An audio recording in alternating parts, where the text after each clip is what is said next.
Playing online blackjack and want to try upping your odds? Well, here's a tip.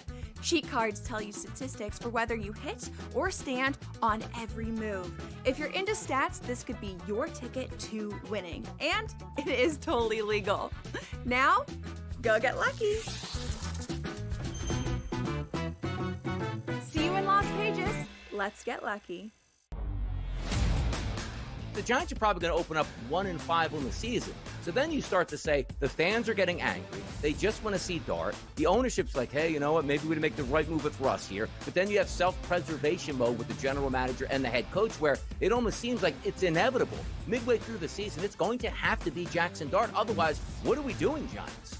The Early Line, only on SportsGrid.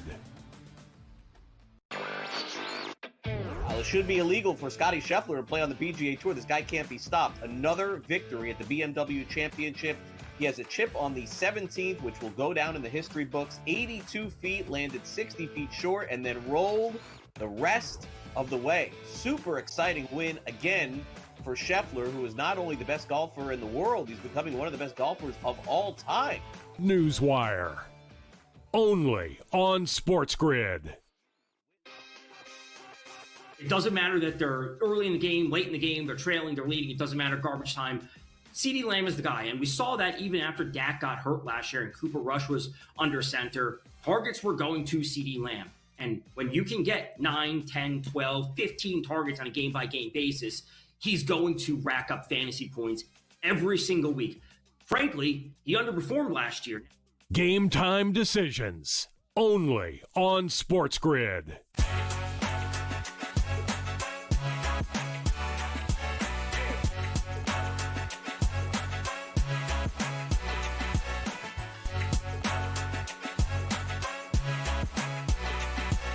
The NFL relaxes more of its rules on Tom Brady. Plus, is the Christian Pulisic drama over for the U.S. men's national soccer team? Hi, everyone, and welcome to Front Office Sports Today from FOS Studios here in New York City. I'm Baker Machado. And I'm Renee Washington, and thanks so much for joining us every weekday as we're chatting the biggest stories in the business and culture of sports. We're also talking to the CEO of Esports World Cup Foundation around the announcement of their Esports Nations Cup. But first, let's dive right into the shooter-out. Yeah, Renee, and let's start in golf as U.S. Ryder Cup captain Keegan Bradley announced he's not going to put himself on the playing roster, continuing a streak that has lasted for the last 62 years. Bradley named Justin Thomas, Colin Morikawa, Ben Griffin, and 3 others as his 6 captains for next month's Ryder Cup at Bethpage Black. At 39, Bradley, the youngest Ryder Cup captain since Arnold Palmer, and Bradley had even been discussed to be the first playing captain since Palmer back in 1963. But Renee, he did say he would only consider playing if he had earned it through his play so far this year. Yeah, and for Keegan Bradley, he even mentioned he wishes he could call Arnold Palmer himself and get advice on whether or not he should play as the captain and break that streak. We already knew 6 guys that had qualified due to their previous performances, headlined by Scottie Scheffler, J.J. Spaun, and 4 others. But now we are wondering, would Keegan Bradley, who is the 11th ranked in Ryder Cup rankings, take that 12th spot? He did not. He said he instead actually had this decision a while ago and wants to focus on just being captain. Meanwhile, Major League Baseball revealed its schedule for the upcoming 2026 season. And with that, a few interesting notes. First, a return to Iowa as the Phillies and Twins will play in the Field of Dreams game. Plus a planned return for the Rays back to Tropicana Field. This after playing at the Yankees spring training facility the last season. And a Yankees-Mets matchup on September the 11th to recognize the 25th anniversary of the terror attacks in the city. Now, the 2026 season will also start on March the 25th between the Yankees and Giants in San Francisco. Renee, that's the earliest domestic start ever for Major League Baseball. It is. That March 25th date with the Yankees-Giants does set some record, and then the 14 traditional games the day after that. But the Major League Baseball schedule being release was overshadowed by the fact we're still waiting on a media deal from them, and also Taylor Swift and Travis Kelce's engagement that nobody's really talking about as much. I think Major League Baseball does a great job of laying out those marquee games. We already knew that the Phillies were going to be hosting the All-Star festivities in honor of the birthplace of America, coming back to the city of brotherly love, but then also to have the Field of Games return after 4 years. All the little details are there, but it's just wild. We're already talking 2026 in the midst of the run towards the postseason for 2025. All right, let's move to the NFL as we now know more about Terry McLaurin's new mega 3-year, $87 million deal with the Commanders. As NFL Network's Ian Rappaport says, $44 million of that is fully guaranteed, and it also has a $30 million signing bonus added to it.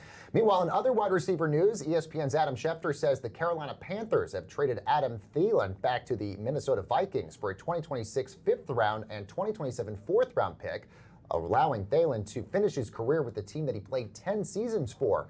Also, Ravens safety Kyle Hamilton is getting a record payday, $82 million of guaranteed money over the next 4 years. He's now the 4th Ravens player, Renee, to get an extension this offseason. I'll start with Adam because he did say this is his last season in the NFL, so it's very symbolic and poetic that he's going to stop where he started, after being born in Minnesota. He went to Minnesota State for college. He was undrafted and then joined the Vikings, where he played for nearly a decade. So a nice full circle moment, and now they were quick to get to working on his contract since he was owed $8.75 million in the last year with the Panthers. For Terry McLaurin, though, talk about a big payday. I mean, $800,000 he lost in holdout seems like nothing when you look at the $30 million signing bonus, the guaranteed money, as you mentioned, but also the fact he's got several incentives, including touchdowns, playoffs, and others, that are each about $300,000 plus per bonus. So more money that he'll be able to make in this 3-year deal. And then talk money. Ravens, Kyle Hamilton, with that becomes the highest non-paid quarterback for the Ravens in their franchise history, the highest safety ever in NFL history, and actually passed who set the mark earlier this year, Kirby Joseph, with this deal, because he will be getting an average $25.1 million per year and $82 million guaranteed. Safeties get paid too in the NFL. Yeah, meanwhile, let's stay with the NFL as the league is altering its rules for Tom Brady yet again. Fox's top TV analyst will now be able to take part in production meetings with coaches and teams this upcoming season, all things Brady was banned from doing his first year in the booth because of his minority ownership stake with the Raiders. Now, Brady will not be allowed to visit team practices. So what made the NFL change its tone, and could we see more rules relaxed for Brady? Let's take a look in our main event. All right, let's bring in front office sports editor-in-chief Dan Roberts for more insight into this. So, Dan, we knew this was a different sort of makeup with Tom Brady joining the broadcast booth and being a minority owner at the same time. But why does it feel like the NFL is making different rules for him now? Well, first of all, people would say he's the GOAT, right? And as a longtime Patriots fan, I don't disagree in terms of on the field. But it does also feel like there's an exception being made, a special case being made, unless now we're setting a new precedent for the future. That's why, to me, this raises a lot of follow-up questions, right? Because now, could it be open season? Could you see other current broadcasters become part owners? Jason Kelce, who's an on-air guy now, he's so Eagles. Why wouldn't he get a tiny symbolic stake in the Eagles? If you're Jeff Lurie, why not let Jason Kelce have a tiny 0.5% of the Eagles, right? When Travis Kelce retires, he's going to want to quickly become an NFL owner. In the past, you would have thought, well, isn't there a conflict there? And my opinion is, there is a conflict there. But what the NFL is signaling here, or Fox, or both, is we've decided we don't care. We've decided there isn't enough of a conflict to say that he can't join these meetings. Now, according to the report, he's still not allowed to attend team practices. Right. Mm-hmm. But come on, I mean, if he's a part owner of the Raiders, and the Raiders owner has said, Mark Davis, that Brady's very involved, or, you know, that there's an extent to which he is involved in football operations, I just don't see how that's not a conflict. But we've gotten the answer. The NFL is putting this to bed. They think there isn't enough of a conflict, right? Now, if you ask, well, why would someone care? The average fan might not care. The average fan might not watch this in such, granular detail as much as media watchers do. But I think big football diehards who analyze all of the game callers and say, this guy's great, this guy sucks, they care. Right. And maybe one reason to care also is maybe this will make him a better broadcaster. Right? Yeah. I do think he improved over the course of his first year, but a lot of people think he wasn't very good. Well, maybe now he'll get more info from joining those meetings. Or he has more insight than, say, Tony Romo or somebody else does. Right. Well, I'm curious, though, Dan, because we've seen conflicts of interest. We've seen Howie Long on broadcast for Fox Sports and his son's playing in the NFL. Yep. We've seen active, current, former players, coaches that have been in the broadcast in every sport, honestly. And when you look at this 10-year deal that made Tom Brady the highest as the lead commentator, the highest analyst, with that $37.5 million, was this about him needing to be better at his job, or them just saying, we're okay with the conflict of interest, it doesn't matter because it's Tom Brady? Well, it's a $37 million question. Well, it's funny. I'm not even sure. I was about to say, well, the cynical answer would be, but actually, arguably, either way is a cynical answer. If you think that what it's really about is he needs to bone up, and this is the only way to get him better, well, then maybe that was part of it, or a big part of it. On the other hand, I kind of all along thought that the rules were a joke and that it was just a PR thing, and it was them saying, we recognize that he probably shouldn't be in those meetings. Now they're basically letting the mask slip, and they're saying, we don't care. And if you ask me, they never cared. And we've had a lot of people come through on FOS Today, on Portfolio Players, the series I do, and basically we've asked them, Logan Ryan and other broadcasters, is there a conflict there? We asked Ryan Clark at our huddle in the Hamptons, and all of the fellow current or former athletes who are now in broadcasting, they've always said all along, no, I don't think it's a big issue, I don't think there's a conflict. And I think if this is true that he can join the meetings now, then it's the league and Fox saying, we agree, we don't think there's a conflict. Well, if that's the case, then why just not allow him to go to team practices and all these other things? Why are you making sort of an exception for that as opposed to this? Is it just to still say, look, we're still holding some standards here? Well, arguably, it's one thing to ask players and coaches before a game, what are you looking for in this matchup? What are you going to be thinking about? What are you going to be prioritizing? And then you get little nuggets that you can cite on air in your broadcast, which again might make Brady better. It's a different thing to stand there on the sidelines and observe practice and say, well, I was at the Vikings practice and I saw a certain play they're running. But wait a minute, he's advising the Raiders on their play on the field, right? And in his hit with you guys on FOS Today, what did he say? Oh, I don't view my Raiders ownership as a business thing, as an investment thing. I view it as helping players grow. Well, wait a minute, wasn't that a tacit acknowledgement that he's really kind of involved in the play calling and the coaching? So again, I still see a conflict here, but if the rules are done largely, then I think the league and the network are saying we don't see enough of a conflict. Yeah, well, for $37.5 million per year, he should be there. This is his job. His broadcast partners are all in the meeting, so it's like, should this become a point of either you're a broadcaster or not? It makes you wonder that. And last year they said, oh, Kevin Burkhardt will share the info with him. Exactly. That's not good enough. Yeah, very good point. Dan Roberts, our editor-in-chief, great insight as always. And coming up next, everyone, we are diving into what is happening with the U.S. men's national soccer team, especially with Christian Pulisic. We're getting to that next. Don't go anywhere.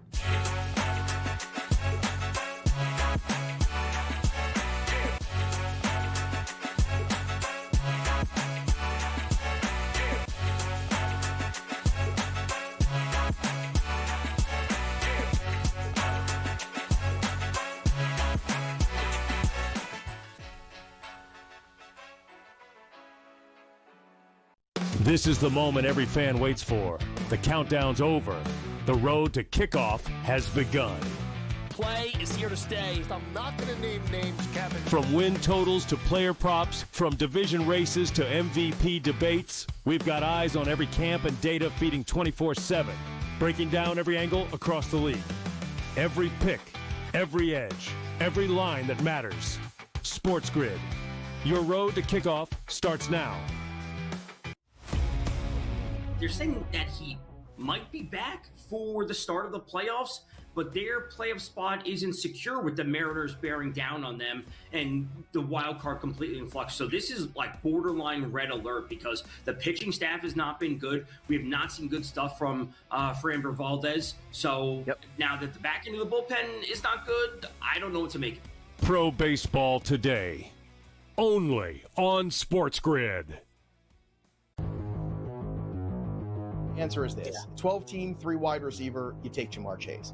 In a 10-team league, though, where you have only 2 wide receivers to start, it's an interesting supply and demand situation with a roster like that. That is where the Bijan number 1 overall maybe comes into play, because you could take Bijan and then turn around. You're still getting 2 number 1 wide receivers in a 10-team league draft. Fantasy Sports Today, only on SportsGrid. The young Goddard angle too had the added PR campaign of like, do you want to take a New York and or a Jersey guy to play a New York Ryder Cup? Like the crowd juice there is going to be off the charts. They would love. They would kill for him. Chris Goddard like making a big putt, like popping the chain to the Bethpage crowd. Are you kidding me? There's some of these guys I just want to pick them because I want the visual, I want the memory. The Smiley Show, only on SportsGrid.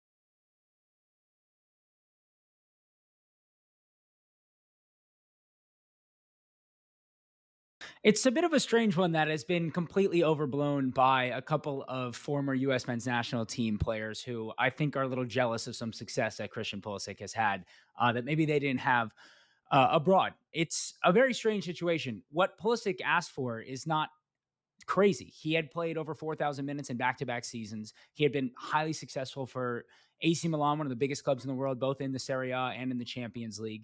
And he felt that going into the World Cup season, he needed some time off. He offered to play in the friendlies before the Gold Cup, to which Pochettino said, no, that I want to bring a squad that's coming for the whole time, which is completely fair, and said, okay. He's not the only player who did this for this upcoming this past summer. There was Anthony Robinson who asked for the same, Yunus Musa. Tim Weah was a part of the Club World Cup. A lot of players weren't a part of the squad. The squad for the Gold Cup was mostly younger players who were trying to make their mark and become a part of the squad that will enter the World Cup next summer. So to me, what happened was a simple conversation happened behind the scenes. Some former players got a little worked up, as they like to do, as we see in a lot of sports, because they like to keep their names in the headlines.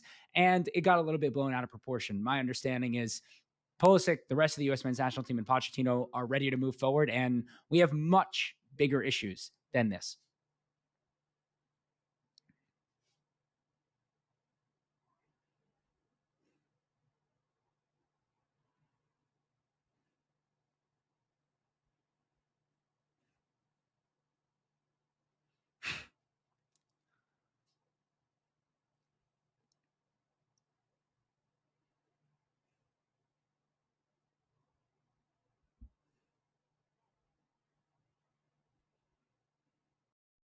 To me, it's affecting most just the fans. Like, we have now a rift in the fan base where some are hating Christian Pulisic, who, by the way, is our best chance at making any waves in the World Cup, who's our most important player and has been since he was 19 years old. I don't think it's something that's affecting any of the players in the locker room. They all rally around Pulisic. He's been the captain for a lot of the last 5-6 years during these camps, and a lot of them are good friends with him. I don't think there's any issue there, and I truly don't think there's any issue between him and the coach. As I said before, the coach has a lot bigger issues, and I think if Tim Howard, Clint Dempsey, Landon Donovan, if their biggest concern is really how good are the U.S. men's national team going to be, then the last thing that they would be doing is trying to create problems that don't exist. And to me, that's what continues to happen. And we need to focus on getting better on the pitch.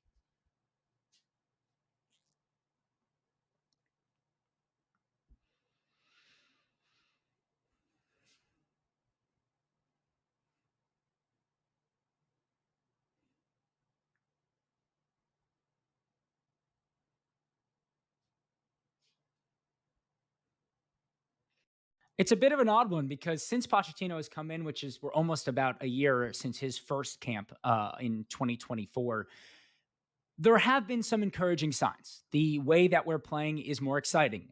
For those who remember Greg Berhalter, the biggest issue many fans had was it was boring to watch. We didn't create a lot of goals. We did handle the bad teams well, but we really didn't go out and play expansive football, which is what a lot of fans wanted to see. Pochettino has come in and tried to do that with a little bit lesser talent. We've had some unlucky injuries, the likes of Serginho Dest tearing his ACL, a lot of players making big moves to bigger clubs, and Pochettino respecting that and giving them the opportunity to get acquainted with those clubs. But yes, there have been encouraging signs. To me, with Greg Berhalter, there was a clear ceiling that would not have kept many fans happy. Under Pochettino, the ceiling has been raised, but I'd also say at times the floor has been lowered. So it becomes a little bit more volatile.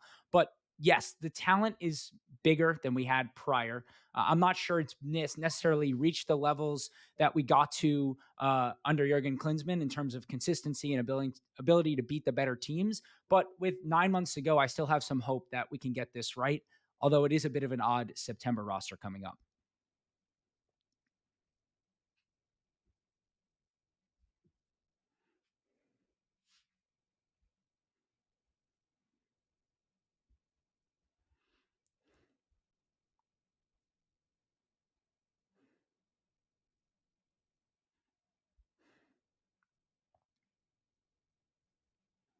It is totally legal. Now, go get lucky. See you in Las Vegas. Let's get lucky. The Giants are probably going to open up 1-5 on the season.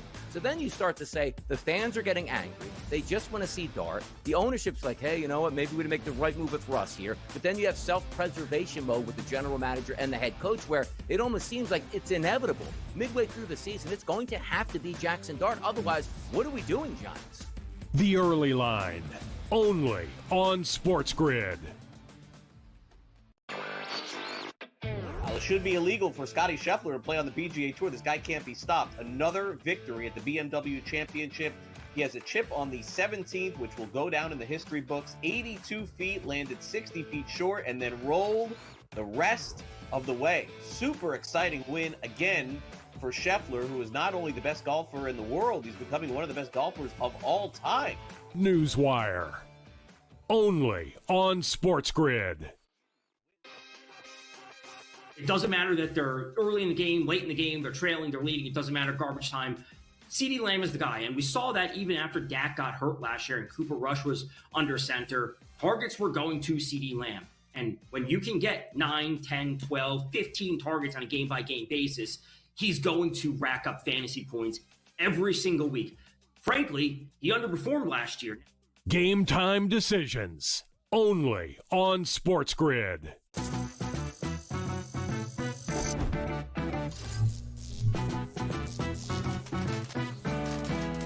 Playing online blackjack and want to try upping your odds? Well, here's a tip.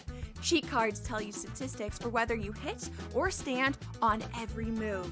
If you're into stats, this could be your ticket to winning. And it is totally legal. Now, go get lucky. See you in Las Vegas. Let's get lucky. The Giants are probably going to open up 1-5 on the season. So then you start to say the fans are getting angry. They just want to see Dart. The ownership's like, hey, you know what? Maybe we make the right move with Russ here. But then you have self-preservation mode with the general manager and the head coach, where it almost seems like it's inevitable. Midway through the season, it's going to have to be Jackson Dart. Otherwise, what are we doing, Giants? The Early Line, only on SportsGrid.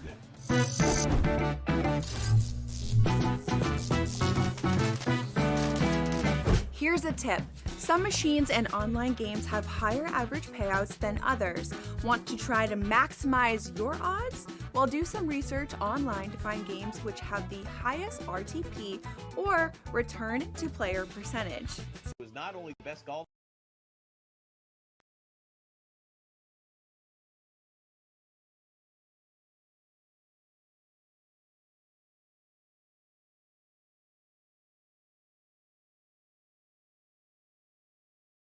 All of these guys have a huge fantasy upside. They're all being drafted as wide receiver 3s, and I think all of them are going to outperform that ADP.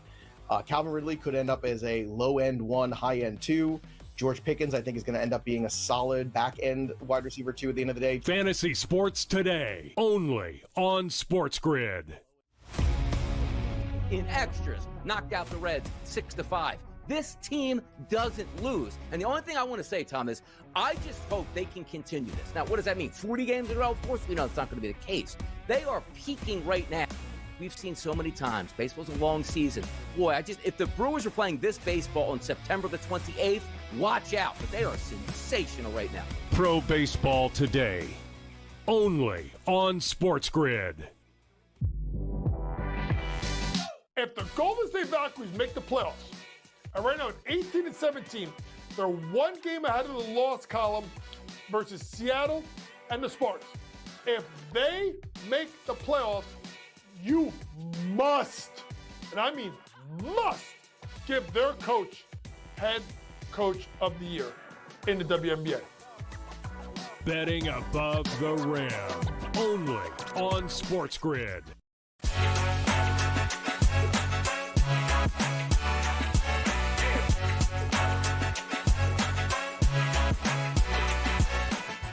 All right, welcome back, everyone, to Front Office Sports Today with Renee Washington and Baker Machado. Well, the Esports World Cup Foundation has announced the Esports Nations Cup. This is going to be the first national team competition in esports that will launch in Riyadh in November 2026. This, of course, is going to bring together all of the best players competing for their home countries. So for more on this and, of course, the world of esports, let's bring in the CEO of Esports World Cup Foundation, Ralf Reichert. Ralf, thank you so very much for joining us in Cologne, Germany.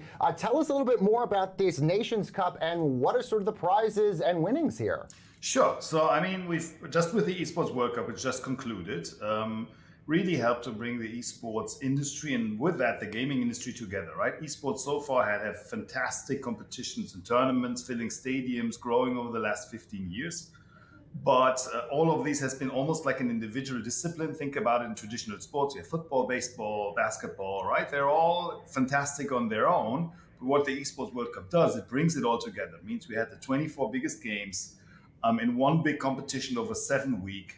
Think about it a little bit like the Olympics, just with video games and with clubs. What are the key aspects of this event that are different in terms of publishers and just ways that you look to make this a marquee event for esports? I think the similarities are bigger than the difference to start with, though, right? So the promise of the Esports World Cup and the Esports Nations Cup is to have the best players. There is like Nations Amateur Tournament, which are very much about grassroots and building, bringing it together. That's not what we're going to do with the Nations Cup, or not is the wrong word, but the focus is clearly to have the best players and to have the most glamorous sport of it. At the same time, though, we will have a pretty big starter field. So inclusivity in terms of bringing the world together and not only have the best 8 or so countries in every game is an important piece. So we will look for a big starter field in the main competition. And the other piece is that it's going to happen every 2 years. So a little bit like we were almost used to in national competition, that they are not as frequent as the club competitions. We'll do the same here with the Esports Nations Cup. Ralf, we're almost out of time, but we've seen this incredible explosion over the last few years of interest in esports, more investment in esports, broadcasting rights of esports. What do you think has sort of helped fuel that growth, and why is now the time to invest in esports? Sure. So, I mean, the numbers have always been there, right? There are 3.4 billion gamers, which is like, let's say, even the core target group for esports. There is 750 million viewers for the Esports World Cup this year alone. So from an audience perspective, and it's just growing because, the generations before me hasn't grown up with video games. My mom has not, right? So for her to catch interest, we're still working on that. So the core, the fundamentals are there. What's still missing is the monetization. Means, in traditional sports, media rights are the big driver. In esports, in the internet, that's changing. It will change for traditional sport, but for esports, it's never been there. So what happened now is that actually countries and governments have started to invest. So not only sponsorship, merchandise, ticketing, and the publisher itself, like it has been the last 20 plus years. Now governments come in. Now governments help fund this, which is normal in any other sport if you think about it, right? There's no Super Bowl without the city really doing a big effort into it. But that gives it both a financial stability as well as a lot of marketing support and bringing it more to an almost cultural celebration. All very exciting indeed. Ralf Reichert, the CEO of Esports World Cup Foundation. Ralf, thank you so very much for joining us all the way from Germany. Yes. Thank you so much. All right, don't go anywhere, guys. Let's see what's bubbling over at the FOS water cooler. Well, Renee, we're still recovering from that Instagram post that stopped the entire world as Taylor Swift and Travis Kelce announced their engagement this week. Meta says the post shattered platform engagement records, amassing 1 million reposts in just 6 hours and more than 14 million likes in the first hour alone. This is Taylor Swift's appearance on the New Heights podcast broke podcast records as well, with over 21 million views on YouTube in less than 2 weeks. And not to be outdone, Page 6 says that engagement ring on her finger could be worth over $1 million as well. So Renee, is the Super Bowl halftime performance next? I would not be surprised. I mean, I've got lots of questions. Will she take his last name? Ooh, yes. Also, we now know that according Mr. to Travis Kelce's dad, the proposal happened 2 weeks ago. So I will say good for them for waiting, having time to bask in their proposal and the excitement of the engagement before they let the public in on this private moment. And also to tell all their friends and family. I know Brittany Mahomes posted on social media saying, like, two of the most genuine, kind people that met and fell in love. So we're all rooting for them. But now we're rooting for her to perform at maybe the Super Bowl and see what else we're going to get. But I do know all NFL season, we're going to get lots of Taylor Swift talk. Beyond. And then also with her dropping her new album, it all works very well, especially since it's 13 days, Baker, at the New Heights appearance. Well, I was going to say that on top of the fact that we're just a week away from the NFL season starting, and there has been a lot of talk, especially from Travis Kelce, maybe this is his last year. So you mentioned the album, their engagement, the Super Bowl. This is why people think it's a PR move. Could be very, very smart. Guys, coming up on FOS this week, we've got A's first baseman Tyler Soderstrom plus NASCAR driver Bubba Wallace and so much more. We'll see you next time.